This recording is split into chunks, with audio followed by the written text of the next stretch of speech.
dans les cheveux gris du temps. Écoute un peu la chanson de l'enfant couleur cerise.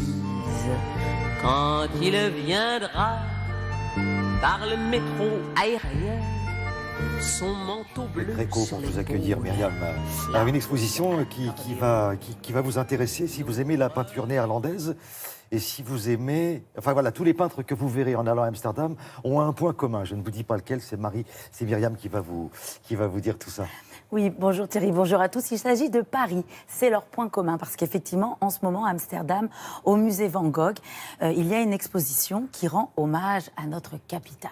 À travers les yeux, on peut dire, à travers les yeux, les cœurs, les expériences parisiennes de 8 peintres néerlandais. Et oui, alors, on fait un petit bond en arrière. On est entre 1789 et 1914. Et à cette époque, vraiment, Paris attire les artistes du monde entier. Et forcément, les Néerlandais aussi. Alors, on apprend dans l'exposition, par exemple, que pour se rendre à Paris, depuis les Pays-Bas, on mettait juste 5 jours en diligence. Mais à partir de 1847, le train nous permettait de faire un voyage seulement d'une journée. Donc, ça a permis aux peintres néerlandais de se rendre régulièrement à Paris pour y vendre leurs œuvres, pour organiser des expositions, pour rencontrer d'autres artistes, pour rencontrer des agents, pour même faire des formations artistiques à l'école des Beaux-Arts, par exemple. Donc tout ça, ça a permis de développer des nouvelles techniques de peinture, des nouveaux traits de peinture, des nouveaux styles. Et c'est tout ça l'essence même de cette exposition. Alors ces rencontres, ces échanges artistiques, on parle bien sûr des grands, on parle de Van Gogh, de Mondrian, qui ont rencontré Monet, Pissarro, justement, dans les rues de Paris. Alors, l'exposition montre vraiment la genèse de ces rencontres et bien sûr l'impact que cela a eu sur les productions artistiques néerlandaises et françaises. Donc, je vous propose d'aller à Amsterdam avec moi.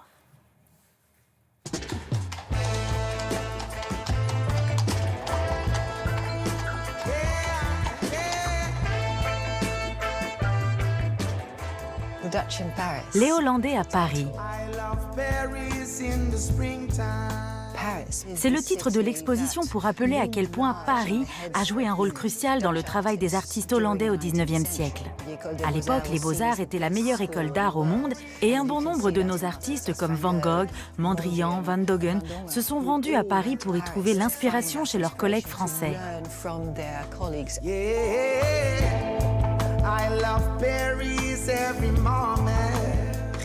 Gérard van Spadonck est devenu peintre officiel à la cour auprès de Louis XV et Louis XVI. Il enseignait aux Parisiennes l'art de peindre les fleurs, un travail respecté dans le monde de l'art et dans celui des sciences.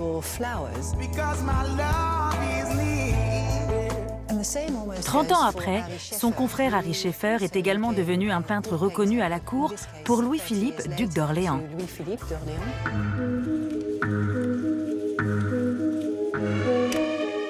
Lorsque Vincent Van Gogh a débuté sa carrière, il était dans ce que l'on appelle sa période hollandaise.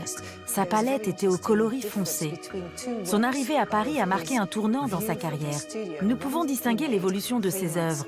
D'abord, un tableau réalisé 3 mois après son installation à Paris, qui montre une vue de son studio. Les contrastes de gris dominent. 6 mois plus tard, il continue de peindre Paris, mais cette fois une lumière dorée domine son travail. Revoir Paris, un petit séjour d'un mois. De son côté, Piet Mondrian apprend la notion du cubisme auprès d'artistes comme Braque, Picasso et même Cézanne. Un style qui l'a complètement bouleversé. En 2 ans, Mondrian fait évoluer son travail. Il délaisse l'art figuratif pour se consacrer à l'art abstrait. Les œuvres de Kees van Dongen se concentrent sur la vie nocturne parisienne de Montmartre.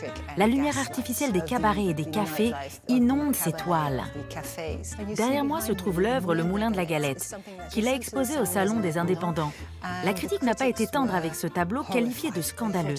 Humilié, Kees van Dongen rentre chez lui et découpe son tableau en 6 morceaux pour les vendre séparément. Éparpillés aux 4 coins du monde, nous montrons pour la première fois l'œuvre complète.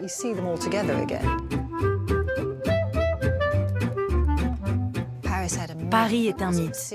Au XIXe siècle, elle était la capitale de tous les possibles, le centre mondial de l'art, où l'on a révolutionné les techniques de peinture.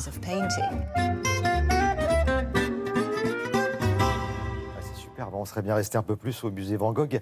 Et l'intérêt de cette expo, c'est entre autres, c'est qu'on voit Paris évoluer. On voit Paris évoluer, on voit Montmartre avec des champs de fruits, de légumes. C'est vrai que c'est incroyable, on voit l'évolution physique de Paris. Et puis aussi avec toutes ces rencontres artistiques qui ont lieu à cette période, évidemment, les artistes ont créé un art qui n'a pas de frontières. C'est aussi le propos de cette exposition qui aura lieu donc jusqu'au 7 janvier. Elle s'intitule Les Hollandais à Paris et ça se déroule au musée Van Gogh à Amsterdam.